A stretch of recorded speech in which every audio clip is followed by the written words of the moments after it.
Hello friends, welcome to my YouTube channel. তো এখন কথা বলবো আমাদের বাংলার অভিনেতা সোহম চক্রবর্তীর আপকামিং মুভি কলকাতা হ্যারি নিয়ে, যে মুভিটা আজকে ট্রেলার এসে গেছে। তো প্রায় অনেক বছর পর সোহম চক্রবর্তীর একটা মুভি আসছে যেটা থিয়েটার রিলিজ হবে, কারণ আমার যতদূর মনে আছে তার লাস্ট মুভি ছিল মিস কল, যেটা থিয়েট্রিক্যাল রিলিজ হয়েছিল। তো চলো আগে দেখে নেওয়া যাক কলকাতার হ্যারি ট্রেলারটা কীরকম হলো, তারপরে কথা বলবো এই ট্রেলারটা নিয়ে।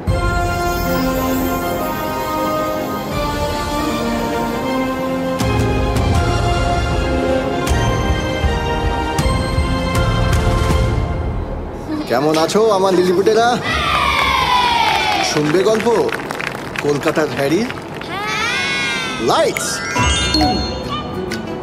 হ্যারি ম্যাজিকের সব থেকে বড় স্কুলের সবচেয়ে ভালো স্টুডেন্ট। ও চাইলেই ওর ম্যাজিক বলে পৃথিবীর যত সমস্যা আছে সেগুলোকে নিমেষের মধ্যে দূর করে দিতে পারে। তুমি সত্যি ম্যাজিক জানো? পুরোটা জানে হ্যারি। ঘুরছে সময়, ঘুরছে জানো, বাইরে আলো মধ্যে পাতা। তুমি কি জাদু জানো? আরে বাচ্চাদের কি সব গল্প বলো, ওরা তো তোমার গাড়ি ছাড়া যেতেই চাইছে না। এটা গাড়ি নয়,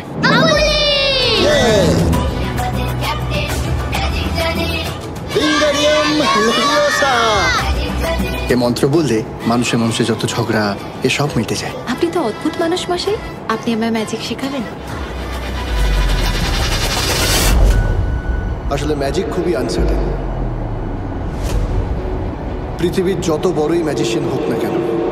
এই বাসের ড্রাইভারকে দেখেছেন আপনি? এদিকে গেছে। যখন তার জীবনে ম্যাজিক সব থেকে বেশি করে প্রয়োজন পড়বে তখন সেই ম্যাজিক কাজ নাও করতে পারে। এই শহরের বুকে ঘটে গেছে এক চাঞ্চল্যকর ঘটনা। কলকাতার নামী স্কুল ডায়নামিশন এক school bus driver Pawan Singh এর বিরুদ্ধে। আপনারা নিশ্চিন্ত থাকুন, আমি personally take up this case. আমি সব ঠিক করে দেবো। তুমি আর নতুন করে আমার জন্য কিছু করতে চাও না প্লিজ। পরিণত পত্র will be arrested soon. Magic is no more. তুমি পারো এই ভাঙা পুরো শহরটাকে তোমার বাচ্চাদের ম্যাজিক দিয়ে আবার জুড়ে দিতে। কলকাতার হ্যারি ফিরিয়ে আনো কলকাতার ম্যাজিক। আমরা তোমায় বিশ্বাস করি, আমরা সবাই তোমার সঙ্গে আছি। কি ফাইটিং! বন্ধ করে চোখ, গায়ে পরে নাও ম্যাজিক মেঘের পোশাক, মনে মনে মন্ত্র বলো।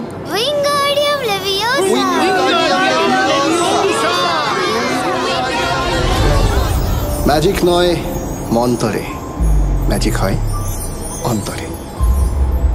তো সত্যি বেস্ট ট্রেলারটা কিন্তু রিফ্রেশিং লাগছিলো, এবং একটা ফার্স্টের দিকে যখন ট্রেলারটা দেখছিলাম একটা ফিল গুড ভাইব কিন্তু পুরোপুরি আসছিলো। বাট যত ট্রেলারটা গড়ালো, এখানে যখন আসল কাহিনীটা আসলো, বেশ একটা কিন্তু ইন্টারেস্টিং থ্রিলার এখানে আমি অনুভব করতে পারলাম। কারণ ফার্স্টে যেভাবে ট্রেলারটা হচ্ছিলো সেখান থেকে এমনভাবে একটা টার্ন ওভার নিল যে ট্রেলারটার প্রথমের দিক থেকে কিন্তু তারপরে একটা বেশ ভালো থ্রিলার এরকম কিন্তু আমার মনে হলো। তো এখানে যে মানে সোহম চক্রবর্তীর যে ক্যারেক্টারটা হ্যারি, সেটা কিন্তু বেশ একটা ভালোভাবে তো এখানে একটা দেখালো যে কীরকম তার ক্যারেক্টারটা হতে চলেছে। এখানে বাচ্চাদের সামনে সে একটা বেশ ভালো ম্যাজিশিয়ান, যে বাচ্চাদেরকে ম্যাজিকের দ্বারা সব দুঃখ কষ্ট সব দূর করে দেয়, তাদের সাথে একটা ভালো টাইম স্পেন্ড করে, এবং অবভিয়াসলি তাদের সাথে বন্ডিংটাও ভালো হয়ে গেছে। এবং তারপরে আমরা দেখতে পাচ্ছি এখানে যে স্কুলের বাসটা যে থাকে সেখানে ড্রাইভারটা গায়েব হয়ে যায়, এবং সেটার সাথে কি সোহম চক্রবর্তী সত্যি জড়িয়ে যাবে। তো কি হবে আলটিমেটলি, সে কি আবার ম্যাজিকের দুনিয়ায় ফিরতে পারবে কিনা, এবং বাচ্চাগুলো যে তার ফেরার অপেক্ষায় আছে সেটা কি হবে। এবং এই যেখানে প্রিয়াঙ্কা সরকারকে আমরা দেখতে পাচ্ছি যে আসবে সোহমের কাছে ম্যাজিক শিখতে। তো এত কিছু ঘটনার পর কি সোহম চক্রবর্তীকে হেল্প করবে কিনা সেসব জানতে গেলে অবভিয়াসলি আমাদের কলকাতা হ্যারি ফিল্মটা দেখতে হবে।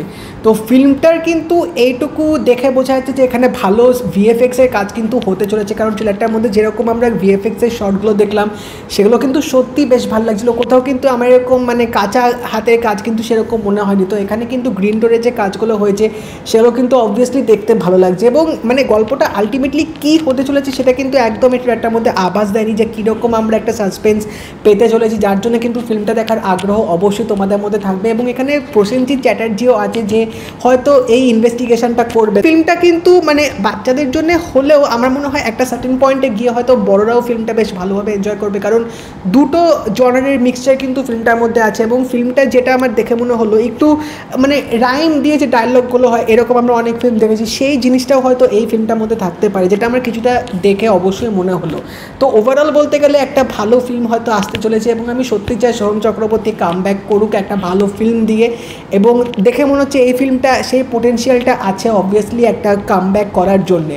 তো 6 মেতে কলকাতা হ্যারি ফিল্মটা রিলিজ হবে, তো দেখা যাক তখন কেমন হয়। তো তোমরা যদি ট্রেলারটা দেখে থাকো আমাকে জানিও তোমাদের কেমন লাগলো, এবং যদি এই ভিডিওটা ভালো লেগে থাকে লাইক করে দিও, শেয়ার করে দিও, চ্যানেলটা কিন্তু অবশ্যই সাবস্ক্রাইব করে দেবে, নোটিফিকেশান বেলটাও কিন্তু অল করে দিও। তো দেখা হবে পরের ভিডিওতে, বাই।